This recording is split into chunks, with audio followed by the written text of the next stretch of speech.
10 years ago, Frank Morrison, a decorated 38-year-old U.S. Navy veteran, vanished without a trace after his fishing boat passed dangerously close to the infamous Bermuda Triangle. His sudden disappearance plunged his wife, Sarah, and their 2 young children into an abyss of grief and unanswered questions, while the tight-knit coastal community of Port Canaveral, Florida, was left bewildered by the inexplicable loss of one of their most respected residents. The Coast Guard launched an extensive search operation, considering everything from mechanical failure to rogue waves.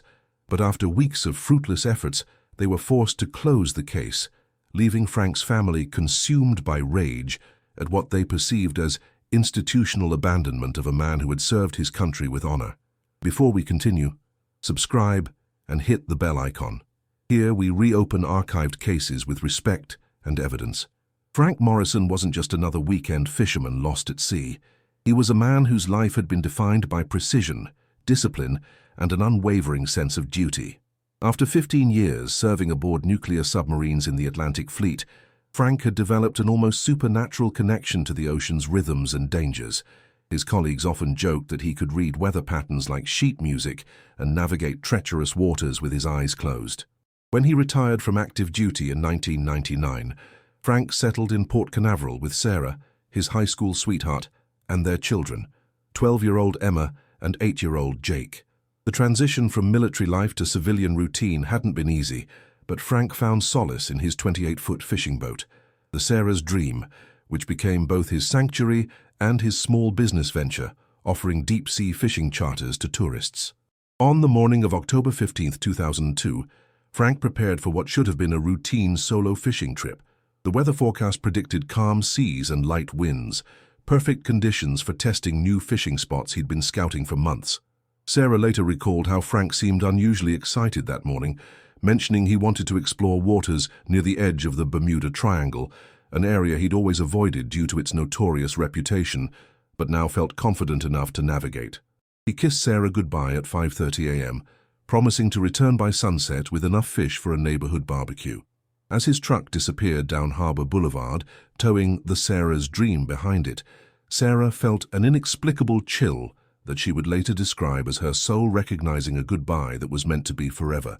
Frank's last radio transmission came at 11:47 a.m., exactly 47 nautical miles southeast of Cape Canaveral. His voice, captured by Coast Guard communications, was calm and professional. "Coast Guard, this is fishing vessel Sarah's Dream, position 27°45 N, 79°58 W. Beautiful day out here, seas flat as glass. Heading to coordinates 27°30 N, 80°15 W to test some deep water. We'll check in again at 1500 hours. The coordinates Frank provided placed him directly at the western edge of the Bermuda Triangle, that mysterious stretch of ocean where countless ships and aircraft have allegedly vanished under inexplicable circumstances. Coast Guard Petty Officer Maria Santos, who received the transmission, later testified that Frank's voice betrayed no signs of distress or concern, just the routine check-in of an experienced mariner going about his business. When Frank failed to make his scheduled 3:00 p.m. radio check, the Coast Guard initially wasn't alarmed. Solo fishermen often got distracted by good fishing or mechanical issues that temporarily knocked out their radios. But when sunset came and went, with no sign of the Sarah's Dream returning to port, Sarah's frantic calls to the Coast Guard launched what would become one of the most extensive search operations in Florida waters that year. For 72 hours, Coast Guard cutters, helicopters, and civilian volunteers scoured over 15,000 square miles of ocean, following current patterns and drift calculations that should have led them to any trace of Frank or his boat. The search yielded nothing. No debris, no oil slicks, no emergency beacons, just the vast indifferent expanse of the Atlantic Ocean that seemed to have swallowed Frank Morrison and the Sarah's Dream as completely as if they had never existed. Coast Guard Captain Robert Hayes, who commanded the search operation, would later admit in interviews that the complete absence of any physical evidence was unlike anything he'd encountered in 25 years of maritime rescue operations. Even in cases of catastrophic structural failure or freak weather events, we typically find something: a life jacket, fuel residue, pieces of hull. With Frank Morrison, it was as if the ocean simply opened up and closed behind him, leaving no trace. The official conclusion of the Coast Guard search didn't bring closure to the Morrison family. It marked the beginning of a decade-long nightmare that would test the limits of human endurance and faith. Sarah Morrison, a 36-year-old elementary school teacher who had built her entire adult life around the steady presence of her Navy husband, suddenly found herself navigating the bewildering landscape of widowhood without even the comfort of a body to bury or concrete answers about what had happened to the man she loved. The uncertainty was perhaps more torturous than definitive grief would have been, because it left room for hope that slowly transformed into an obsession that would consume her family's emotional and financial resources for years to come. Emma and Jake Morrison, aged 12 and 8 when their father vanished, experienced the loss in ways that would shape their personalities forever. Emma, who had inherited Frank's analytical mind and stubborn determination, refused to accept that her father was dead.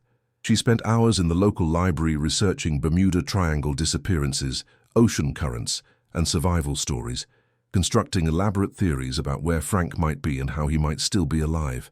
Her bedroom walls became covered with nautical charts, newspaper clippings, and handwritten timelines that tracked every detail of October 15, 2002.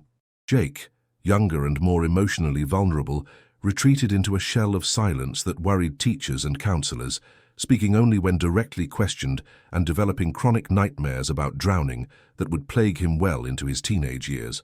The financial impact of Frank's disappearance created additional strain on a family already devastated by emotional trauma.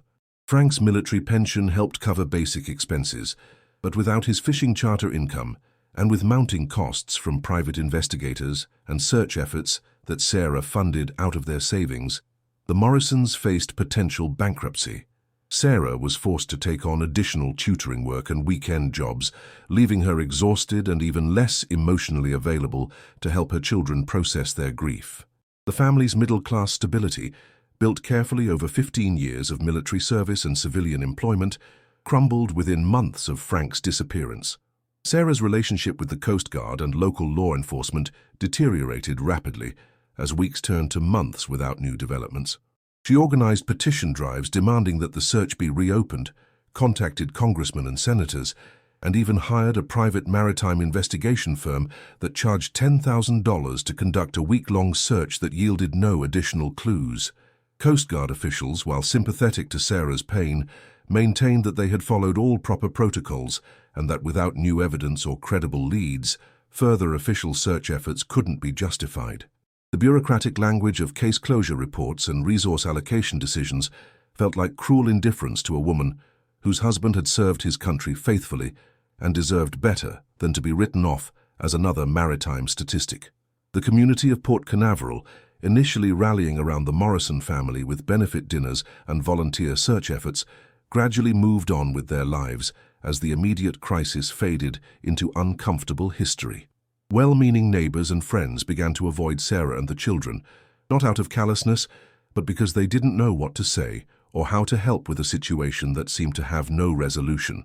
The phrase closure began appearing in conversations, gentle suggestions that Sarah should consider having a memorial service, that the children needed to move forward, that holding on to hope was preventing the family from healing. But Sarah Morrison had not spent 18 years married to a Navy submariner without developing her own form of steel resolve, and she responded to suggestions about giving up the search with a fierce determination that sometimes frightened even her closest friends. By the third anniversary of Frank's disappearance, the Morrison family had become somewhat isolated within their own community, marked by tragedy and an unwillingness to accept what everyone else considered inevitable. Sarah had gained a reputation as the woman who couldn't let go, the grieving widow whose refusal to accept reality was keeping her children trapped in limbo. Emma had become obsessed with maritime mysteries and spent most of her free time corresponding with other families of missing persons, while Jake had grown increasingly withdrawn and angry, lashing out at classmates who made thoughtless comments about his father being fish food or triangle victim. The family that Frank Morrison had left behind on that October morning was barely recognizable as the happy unit that had waved goodbye from their front porch, transformed by loss into something harder and more desperate, held together only by their shared refusal to abandon the man they loved.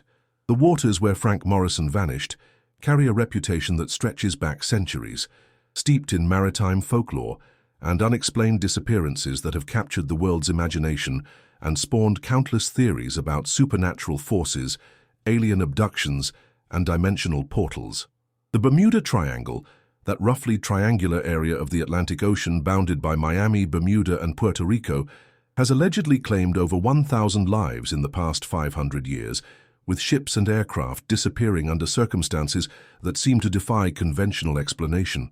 For the Morrison family, Frank's vanishing wasn't just a personal tragedy. It was another entry in a ledger of maritime mysteries that seemed to mock human understanding and scientific investigation. The triangle's sinister reputation began with Christopher Columbus himself, who reported compass malfunctions and strange lights while crossing these waters in 1492. Over the centuries, the area accumulated an ever-growing catalogue of unexplained disappearances. The USS Cyclops in 1918, carrying 309 men who vanished without sending a distress signal. Flight 19, 5 Navy torpedo bombers that disappeared during a training mission in 1945, followed by the rescue plane sent to find them. The SS Marine Sulphur Queen in 1963, a tanker that vanished with 39 crew members, leaving behind only a few life preservers and oil slicks. Each case shared common elements: experienced crews, good weather conditions, sudden loss of communication, and the complete absence of wreckage despite extensive search efforts. When Frank Morrison joined this grim roll call in 2002, his disappearance fit the triangle's pattern so perfectly that it almost seemed scripted by some malevolent force. Like so many others before him, Frank was an experienced mariner who knew these waters well and had no reason to take unnecessary risks. The weather on October 15th was ideal for boating, with calm seas and clear visibility that should have made navigation routine. His radio communications showed no signs of distress or equipment problems, and his final transmission placed him in an area where water depth averaged over 3,000 feet, deep enough to swallow a boat completely, but shallow enough that debris should eventually surface with the currents. The scientific community has long dismissed Bermuda Triangle mysteries as a combination of natural phenomena, human error, and selective reporting that ignores the thousands of vessels that traverse these waters safely every year. Oceanographers point to the area's unpredictable weather patterns, underwater methane deposits that could theoretically cause ships to lose buoyancy, and the Gulf Stream's powerful currents that can quickly disperse debris over vast areas. Coast Guard statistics show that the Triangle's accident rate is no higher than any other heavily traveled shipping lane, and most disappearances can be explained by equipment failure, sudden weather changes, or navigational mistakes compounded by the ocean's unforgiving nature.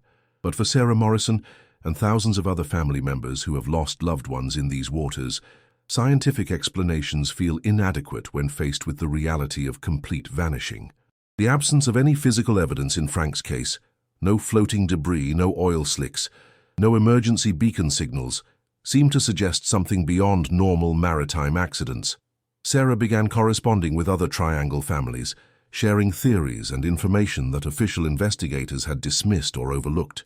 She learned about cases where experienced pilots had reported instrument malfunctions before disappearing, where rescue teams had found life rafts with no occupants, where ships had been discovered drifting empty with no signs of crew abandonment or struggle. The psychological weight of the Triangle's reputation added another layer of torment to the Morrison family's grief. Well-meaning friends and strangers would suggest that Frank had been chosen by mysterious forces, that his disappearance was part of some cosmic pattern beyond human understanding, that perhaps he had been transported to another dimension or time period where he might still be alive. These supernatural theories, while offering a twisted form of hope, also made it impossible for Sarah to process her loss in the same way as families dealing with conventional tragedies. How do you grieve for someone who might have been abducted by aliens or sucked through a time portal? How do you explain to children that their father might be lost in another dimension, forever beyond reach, but possibly still alive somewhere in the multiverse? Emma Morrison, now 15 and more obsessed than ever with her father's disappearance, had compiled a database of over 200 Triangle cases spanning the past century. She spent hours analyzing patterns in weather reports, ocean current data, and witness testimonies looking for clues that professional investigators might have missed. Her research had turned up disturbing coincidences. Many disappearances occurred during specific lunar phases, Several witnesses reported seeing unusual lights or fog banks in the area before vessels vanished, and a disproportionate number of missing persons were military veterans with extensive maritime experience. Whether these patterns represented genuine anomalies or the human mind's tendency to find meaning in random events, they fed Emma's conviction that her father's disappearance was part of something larger and more sinister than a simple boating accident. The Bermuda Triangle had become both the Morrison family's obsession and their prison, a mystery that offered tantalizing possibilities for Frank's survival while simultaneously mocking their desperate search for answers.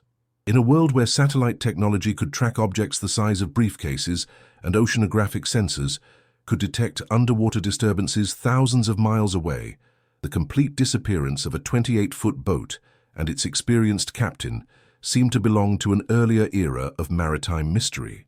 Yet here they were in the 21st century, facing the same unanswerable questions that had plagued families for generations, trapped between hope and despair in waters that seemed determined to keep their secrets forever. 5 years had passed since Frank Morrison's disappearance, and the once vibrant family home on Pelican Drive had transformed into a shrine of obsession and fading hope. Sarah Morrison, now 41, bore the physical marks of half a decade spent battling bureaucracy, financing private investigations, and refusing to accept what the rest of the world considered inevitable truth. Her auburn hair had gone prematurely grey, worry lines etched deep around eyes that once sparkled with laughter, and her slender frame had grown gaunt from the stress of carrying a burden that seemed to grow heavier with each passing year.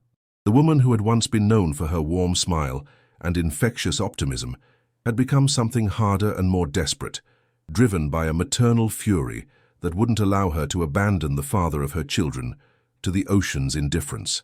The house itself reflected the family's transformation from normal suburban life to something approaching madness.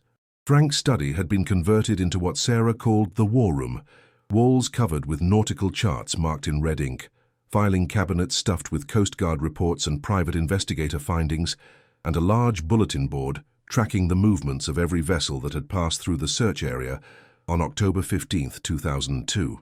Emma, now 17 and preparing for college, had inherited her mother's obsessive attention to detail, spending her after-school hours updating databases and cross-referencing maritime incident reports from around the world.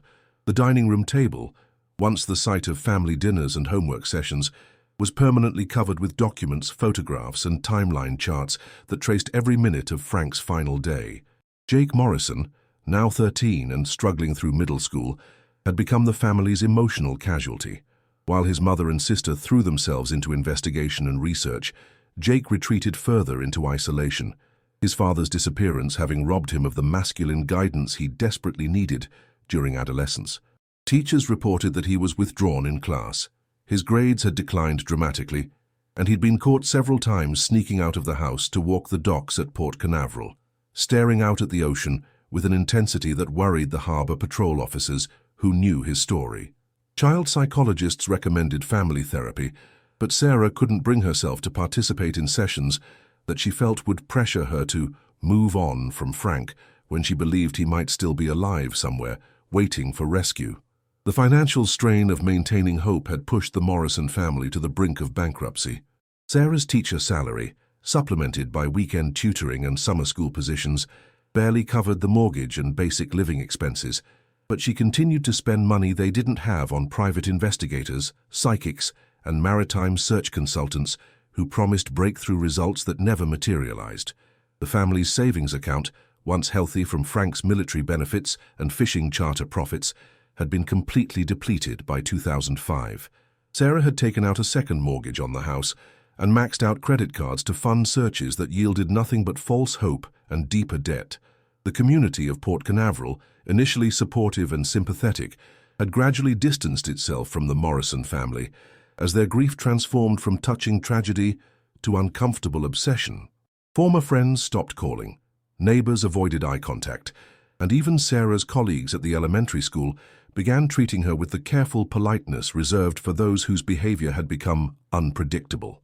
The annual memorial fishing tournament, held in Frank's honor during the first 3 years after his disappearance, was quietly discontinued when attendance dwindled, and Sarah's increasingly frantic speeches about continuing the search made other families uncomfortable. Local law enforcement and Coast Guard officials had learned to recognize Sarah's voice on the phone, and their responses to her calls had evolved from professional courtesy to barely concealed exasperation. Detective Ray Martinez of the Brevard County Sheriff's Office, who had initially worked closely with the Morrison family, later admitted in interviews that Sarah's refusal to accept the case's closure had made it difficult for investigators to focus on new cases that might actually be solvable. "We understood her pain," Martinez explained, "but after 5 years of following every lead she brought us, and I mean every lead, including psychic visions and amateur detective theories, we had to make peace with the fact that Frank Morrison was gone, and continuing to chase ghosts wasn't helping anyone, including his family."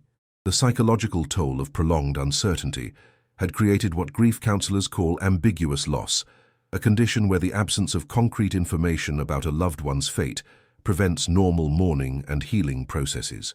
Sarah Morrison existed in a constant state of suspended animation between widowhood and marriage, unable to fully grieve Frank's death because she couldn't confirm it had occurred, yet unable to maintain the emotional connection of an active relationship with someone who might never return. This psychological limbo extended to Emma and Jake, who couldn't properly mourn their father or fully accept his absence, leaving them trapped in a childhood that had ended abruptly but couldn't be officially concluded. By 2007, the Morrison family had become Port Canaveral's most tragic example of what happened when hope transformed into obsession, when love became indistinguishable from madness, and when the human heart's refusal to accept loss created its own form of living death. Sarah's determination to find Frank had consumed everything else in their lives: relationships, financial security, emotional health, and the simple ability to experience joy or peace. They had become prisoners of their own devotion, trapped in a story that seemed to have no ending, waiting for answers that the ocean seemed determined never to provide. By 2010, 8 years after Frank Morrison's disappearance, the family had reached a crisis point that threatened to destroy what little remained of their emotional and financial stability. Sarah Morrison's obsession with finding her husband had evolved from determined hope into something approaching mental illness, a condition that Child Protective Services had begun monitoring after Jake's school counselors reported concerning signs of neglect and emotional abuse. The teenager had started displaying symptoms of severe depression, including self-harm behaviors and suicidal ideation that landed him in a psychiatric hospital for a 3-day evaluation that served as a devastating wake-up call for his mother. Emma Morrison, now 20 and enrolled at the University of Central Florida, had chosen to major in marine biology and oceanography, a decision that everyone understood was directly connected to her father's disappearance, though she claimed her academic interests were purely scientific. Her professors noted that she displayed an almost obsessive focus on deep-water ecosystems and underwater search technologies, and her senior thesis proposal centered on analyzing current patterns and debris distribution in cases of maritime disappearances. Emma's romantic relationships had suffered because she couldn't connect with anyone who didn't understand her family's tragedy, and she'd developed a reputation on campus as the girl whose father had been taken by the Triangle, a label that attracted conspiracy theorists and paranormal enthusiasts, while repelling potential friends who found her intensity uncomfortable. The financial situation had become untenable. Sarah had defaulted on the second mortgage and received foreclosure notices that she ignored, focusing instead on funding yet another private search effort by a Florida-based marine salvage company that claimed to have new sonar technology capable of detecting metallic objects in deep water. When that search yielded nothing after burning through $15,000 of borrowed money, Sarah finally faced the reality that her quest to find Frank was destroying the children he had left behind. The house on Pelican Drive, once Frank's pride and joy, was falling into disrepair, peeling paint, overgrown landscaping, and broken appliances that remained unfixed because every available dollar went toward investigation costs rather than basic maintenance. Jake's hospitalization had been triggered by an incident at Port Canaveral, where Harbor Patrol officers found him standing waist-deep in the water at 2 a.m., apparently attempting to follow Dad's path into the ocean. When questioned, the 15-year-old told officers that he'd been hearing his father's voice calling to him from the water, and that he believed Frank was trapped somewhere beneath the waves, unable to surface without help. The psychiatric evaluation revealed that Jake had been harboring survivor's guilt and abandonment issues that had never been properly addressed, compounded by years of living in a household where his father's absence was the central organizing principle of daily life. Dr. Patricia Henley, the family therapist assigned to the Morrison case through County Social Services, later described Sarah's condition as pathological grief, complicated by what appeared to be elements of delusional thinking. Sarah had constructed an elaborate belief system around her husband's survival that wasn't based on evidence, but on her psychological inability to accept his death, Dr. Henley explained in her case notes. She had convinced herself that giving up the search would be equivalent to murdering Frank, and this belief had become so central to her identity that challenging it triggered panic attacks and dissociative episodes. The intervention that finally broke through Sarah's denial came from an unexpected source. Frank's younger brother Michael, a Marine Corps colonel who had remained supportive of the search efforts for years despite his own doubts about Frank's survival. In March 2010, Michael Morrison arrived unannounced at the Pelican Drive house and confronted his sister-in-law with a painful ultimatum: seek immediate psychological help and begin the process of accepting Frank's death, or watch Child Protective Services remove Jake from her custody. Sarah, Michael recalled telling her, Frank died 8 years ago, and now you're killing his children with your refusal to let them grieve properly. This has to stop, or I'll petition the court myself to get Jake into a stable home. The conversation that followed lasted 14 hours and marked the first time since Frank's disappearance that Sarah allowed herself to consider the possibility that her husband might actually be dead. Michael, who had served multiple combat tours in Iraq and Afghanistan, spoke with the authority of someone who understood both loss and the necessity of accepting painful realities in order to continue functioning. He didn't minimize Sarah's pain or criticize her devotion to Frank's memory, but he forced her to confront the collateral damage that her search had inflicted on Emma and Jake, 2 children who had lost not only their father but also their mother to an obsession that had consumed their entire adolescence. The breakthrough moment came when Michael showed Sarah a letter that Jake had written to Frank during his hospitalization. A rambling, desperate message where the teenager apologized for not being able to find his father and expressed his belief that Frank's disappearance was somehow his fault for not being old enough to go on the fishing trip that day.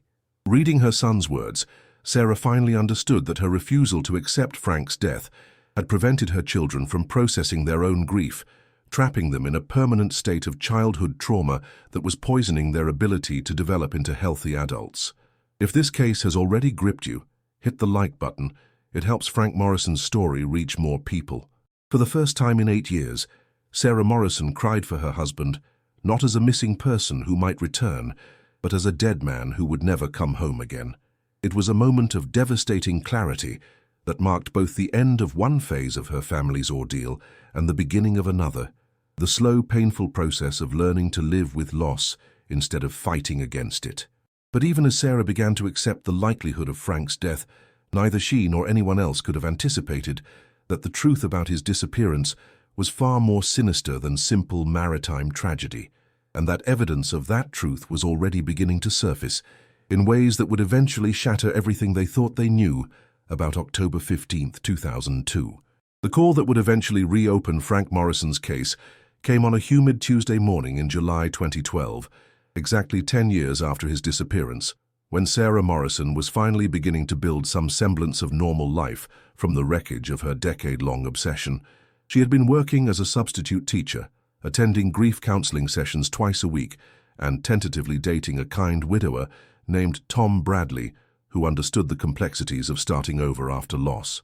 Jake, now 18, and preparing for his senior year of high school, had shown remarkable improvement after 2 years of intensive therapy, while Emma had completed her marine biology degree and was working for NOAA's National Marine Fisheries Service, a career choice that allowed her to honor her father's memory, while channeling her investigative instincts into legitimate scientific research.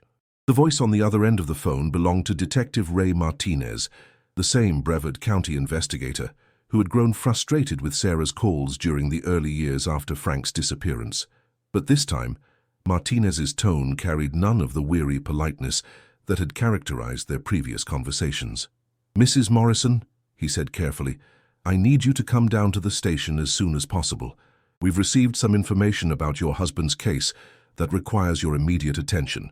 When Sarah pressed for details, Martinez would only say that new evidence had emerged that cast Frank's disappearance in an entirely different light, and that the FBI had taken over the investigation based on what appeared to be criminal rather than accidental circumstances. The evidence that had triggered the case's reopening came from an unlikely source: Marcus "Tank" Thompson, a 67-year-old former drug smuggler who was dying of lung cancer in a federal prison in Atlanta and had decided to clear his conscience before meeting his maker.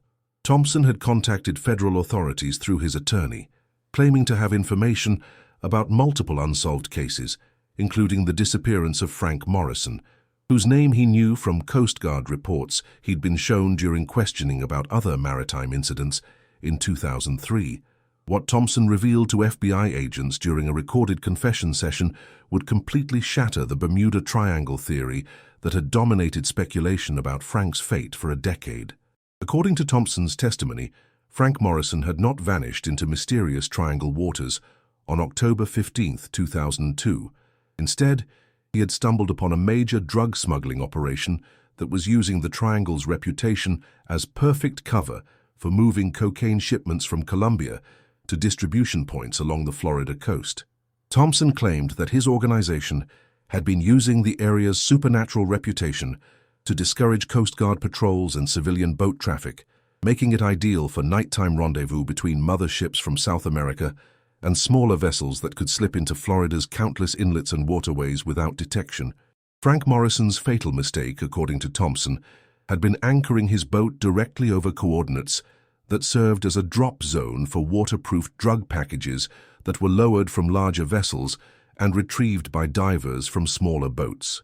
When Frank's fishing lines became entangled with submerged drug packages that Thursday morning, he had inadvertently pulled up evidence of the smuggling operation, including waterproof containers marked with Colombian cartel symbols and containing pure cocaine worth approximately $2 million on the street. Thompson claimed that Frank's radio silence after 11:47 a.m. wasn't due to equipment failure or supernatural interference, but because he had been forced to maintain radio silence at gunpoint by smugglers who had witnessed his accidental discovery. The drug smuggler's confession provided chilling details about Frank's final hours that transformed him from mysterious disappearance victim into unwitting witness who had been eliminated to protect a multi-million-dollar criminal enterprise. Thompson claimed that Frank had initially been cooperative when approached by the smuggling crew's enforcers, understanding that he had stumbled into something dangerous and wanting only to return safely to his family.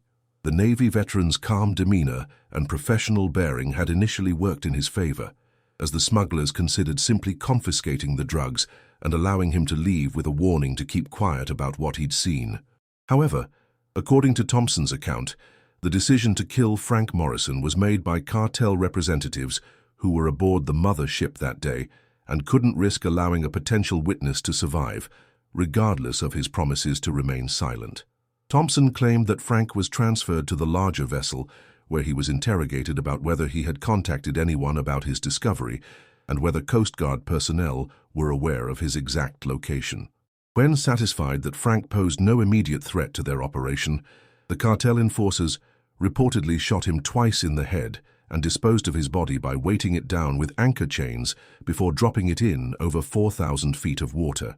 The Sarah's Dream, Frank's beloved fishing boat, was reportedly stripped of anything valuable, loaded with explosives, and detonated approximately 50 miles southeast of its last known position, with the debris scattered over a wide area by underwater charges designed to leave no identifiable remains. Thompson claimed that the smuggling organization had experience in making boats, and their occupants disappear completely, having perfected their techniques over years of eliminating competitors, informants, and unfortunate witnesses who had discovered their operations. The complete absence of debris that had mystified Coast Guard searchers wasn't supernatural. It was the result of professional criminals who understood how to exploit the ocean's vastness and the Triangle's reputation to hide their crimes. FBI Special Agent Patricia Knox, who led the task force investigating Thompson's claims, later described the confession as one of the most detailed and credible accounts of maritime murder we've encountered in 20 years of federal law enforcement.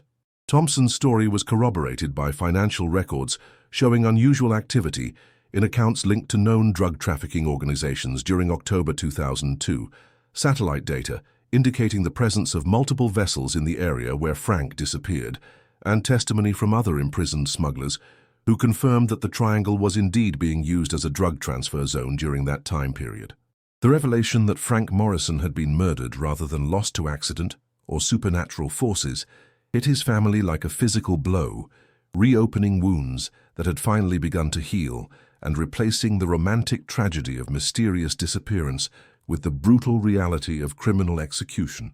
Sarah Morrison, who had spent 10 years imaging her husband lost in dimensional portals or alien abductions, now faced the horrifying truth that he had died afraid and alone, killed by strangers who had considered his life nothing more than a potential threat to their profits. The Bermuda Triangle mystery that had consumed her family's decade was revealed as cynical misdirection, with real criminals hiding behind supernatural folklore to cover their tracks and avoid prosecution. The reopening of Frank Morrison's case as a federal murder investigation unleashed a flood of resources and expertise that dwarfed anything the Morrison family had experienced during the original Coast Guard search operation. FBI Special Agent Patricia Knox assembled a multi-agency task force that included DEA narcotics specialists, Coast Guard investigators, forensic oceanographers, and financial crimes analysts who began systematically dismantling the drug smuggling network that had operated in Triangle waters for over a decade. What they discovered was a sophisticated criminal enterprise that had successfully used America's most famous maritime mystery as cover for moving hundreds of millions of dollars worth of cocaine into the United States. Marcus Thompson's confession had provided investigators with names, dates, and operational details that allowed them to construct a comprehensive picture of the smuggling network's structure and methods. The organization, led by Colombian cartel lieutenant Carlos El Tiburon Mendoza and his American partner Vincent Vinny Castellanos, had been using the Bermuda Triangle's supernatural reputation since the late 1990s to discourage both civilian boat traffic and Coast Guard patrols in their preferred drop zones. The criminals had even planted false stories about Triangle disappearances in maritime publications and internet forums, deliberately feeding the area's mysterious reputation to create a natural exclusion zone around their operations. The investigation revealed that Frank Morrison's murder had been part of a pattern of violence that the smuggling network had used to eliminate threats over the years. Thompson's confession led agents to at least 6 other cases of Triangle disappearances that were actually executions designed to protect the drug operation, including 2 other recreational fishermen, a charter boat captain, and a Coast Guard auxiliary volunteer who had gotten too close to transfer operations.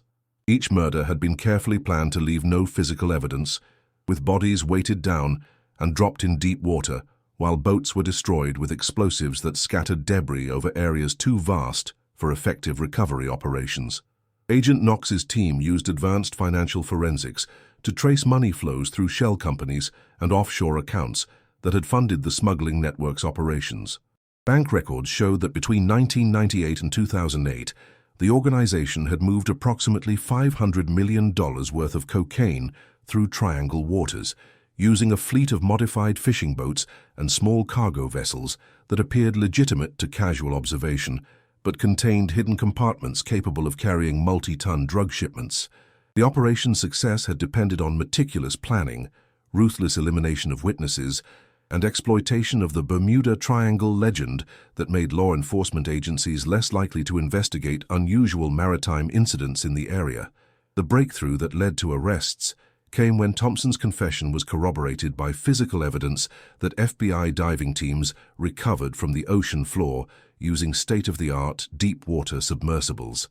In August 2012, investigators located the wreckage of 3 boats that had allegedly vanished in Triangle waters between 2001 and 2004, including metal debris that ballistics experts matched to explosive devices described in Thompson's testimony.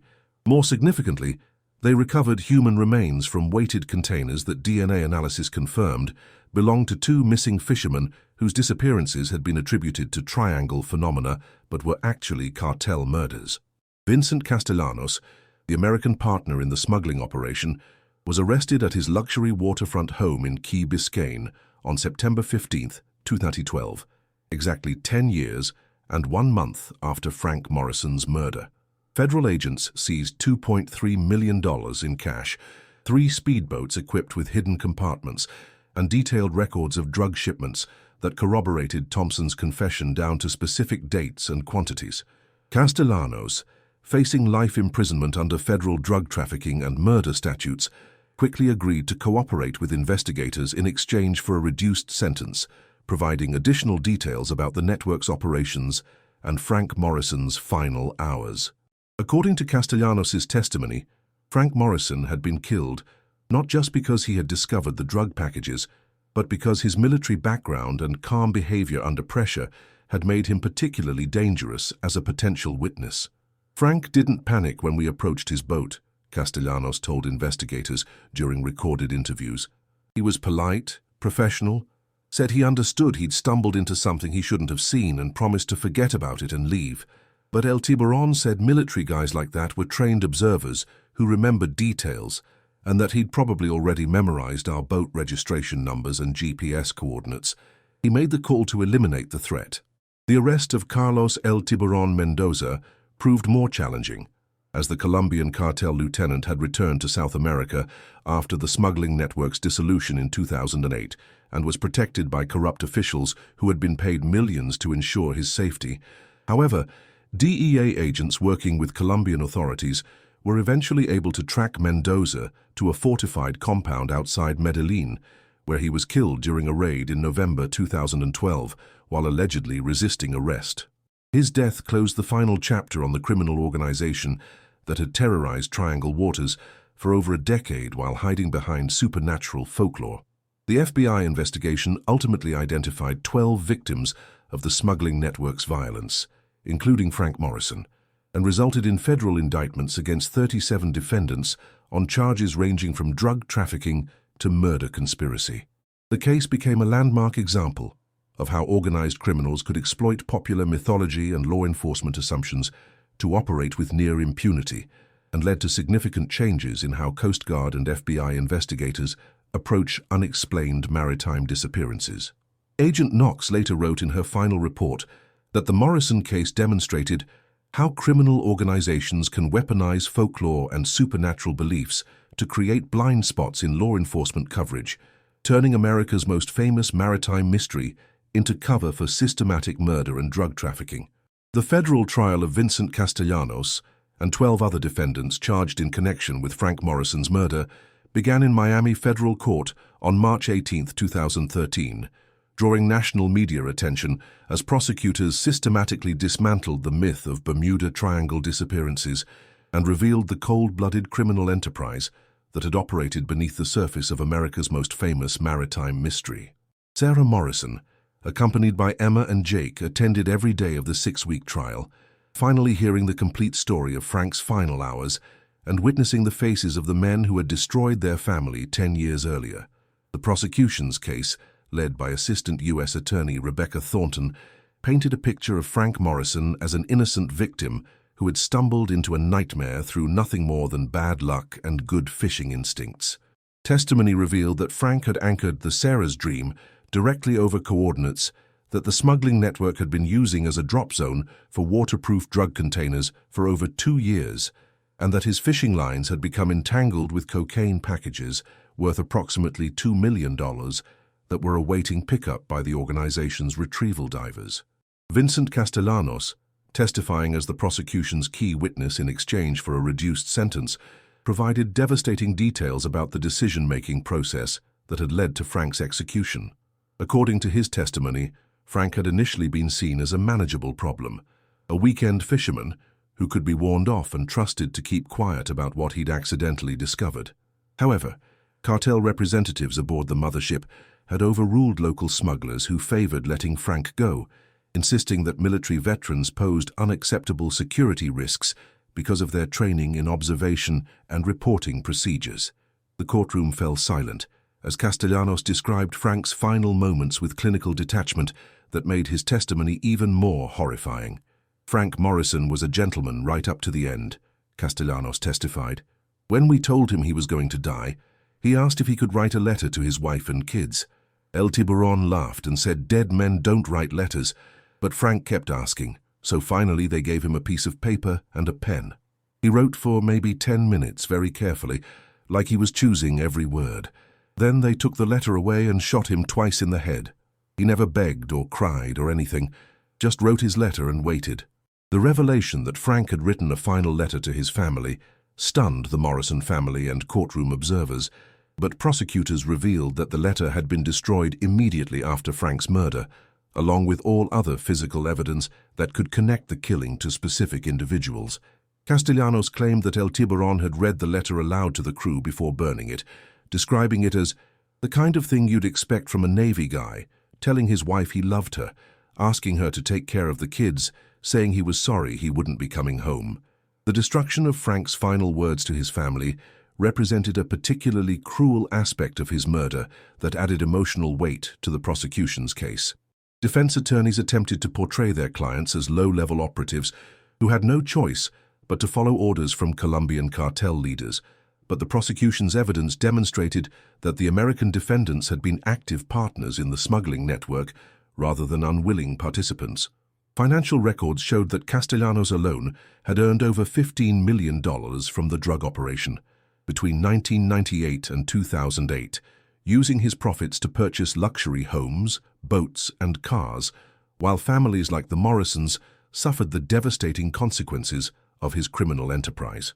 Emma Morrison, now 23, and working as a marine biologist, provided victim impact testimony that reduced several jurors to tears as she described the decade her family had spent trapped between hope and despair, never knowing whether to grieve or keep searching. "The men who killed my father didn't just murder him," Emma told the court. "They murdered our ability to mourn properly, our financial security, our faith in justice, and very nearly our family itself. They turned our love into a weapon that almost destroyed us from within."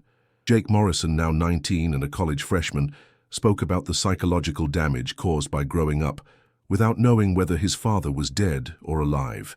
"I spent my entire adolescence wondering if Dad was somewhere out there, maybe hurt and waiting for rescue, maybe in another dimension, maybe abducted by aliens," Jake testified. "The not knowing was worse than death would have been, because it meant I could never stop feeling guilty for not finding him. These men didn't just kill my father, they tortured my entire family for 10 years by hiding his murder behind supernatural nonsense." Sarah Morrison's testimony was the most emotionally powerful moment of the trial, as she directly addressed the defendants while describing the decade of obsession, financial ruin, and family disintegration that had resulted from their decision to hide Frank's murder behind Bermuda Triangle mythology. "You could have let his body surface," she told the defendants. "You could have made his death look like an accident. Instead, you chose to make him disappear completely, condemning his family to years of false hope and financial ruin. You weaponized our love against us, turning our refusal to give up on Frank into the very thing that almost destroyed his children." The jury deliberated for less than 8 hours before returning guilty verdicts on all major counts, including first-degree murder conspiracy, drug trafficking, and racketeering charges that carried mandatory life sentences for the primary defendants. Judge Patricia Morrison, no relation to the victims, sentenced Vincent Castellanos to life imprisonment without parole, telling him during the sentencing hearing that his crimes represented a betrayal not only of Frank Morrison and his family, but of every family member who has ever searched desperately for a missing loved one, not knowing that criminals were deliberately preventing them from finding peace. The conclusion of the federal trial in May 2013 marked the end of a legal process that had provided answers but could never restore what the Morrison family had lost during their decade of anguish and uncertainty. Frank Morrison's murder was officially solved, his killers had been brought to justice, and the Bermuda Triangle mystery that had consumed the family's resources and sanity had been revealed as cynical criminal misdirection. However, the emotional journey toward healing and acceptance would prove far more complex than the legal resolution, requiring the Morrison family to rebuild their lives around a new understanding of tragedy that was both more brutal and more comprehensible than the supernatural mystery they had believed for 10 years. Sarah Morrison, now 48, and finally free from the obsessive search that had defined her adult life, faced the challenge of creating a new identity that wasn't centered around finding her missing husband. The Federal Victims' Compensation Fund provided financial resources that allowed her to pay off the debts accumulated during her decade-long investigation. But money couldn't restore the relationships, career opportunities, and emotional stability that had been sacrificed to the search effort. With the help of a trauma counselor who specialized in families of murder victims, Sarah began the slow process of learning to remember Frank as he had lived rather than as he had died, focusing on their 18 years of marriage rather than the circumstances of his murder. Emma Morrison's career in marine biology had been profoundly shaped by her father's disappearance, but the resolution of his case allowed her to redirect her professional focus from obsessive investigation toward legitimate scientific research. She accepted a position with the National Oceanic and Atmospheric Administration, studying the impact of climate change on deep-water ecosystems, work that honored Frank's love of the ocean while serving a constructive purpose that extended beyond personal tragedy. Emma's expertise in maritime forensics, developed during years of amateur investigation, proved valuable in her professional work analyzing debris patterns and current flows for environmental monitoring purposes. Jake Morrison, now 20 and majoring in criminal justice at Florida State University, had found purpose in his family's tragedy by choosing a career path that would allow him to help other families navigate the criminal justice system. His personal experience with the psychological impact of unsolved cases had given him unusual insight into the needs of crime victims' families, and he planned to work as a victim's advocate after graduation. The decade Jake had spent wondering whether his father was alive or dead had left him with deep empathy for others facing similar uncertainty and a determination to ensure that other families wouldn't suffer the prolonged anguish that had defined his adolescence. The Morrison family's story attracted national attention as a cautionary tale about how criminals could exploit popular folklore and law enforcement assumptions to hide their crimes. Sarah appeared on numerous television programs and true crime podcasts, sharing her family's experience and advocating for more aggressive investigation of unexplained disappearances that might actually be criminal acts disguised as mysteries. Her message was simple but powerful. Supernatural explanations for missing persons cases could serve as cover for very real criminals who counted on law enforcement's reluctance to investigate phenomena that seemed beyond conventional explanation. The revelation that multiple Bermuda Triangle disappearances were actually murders led to a comprehensive review of unsolved maritime cases dating back decades, with FBI and Coast Guard investigators using new forensic techniques to examine incidents that had previously been attributed to supernatural causes. The review identified at least 15 additional cases where circumstantial evidence suggested criminal activity rather than mysterious vanishing, leading to renewed investigations that brought closure to several other families who had spent years trapped in the same cycle of false hope and mounting despair that had consumed the Morrisons.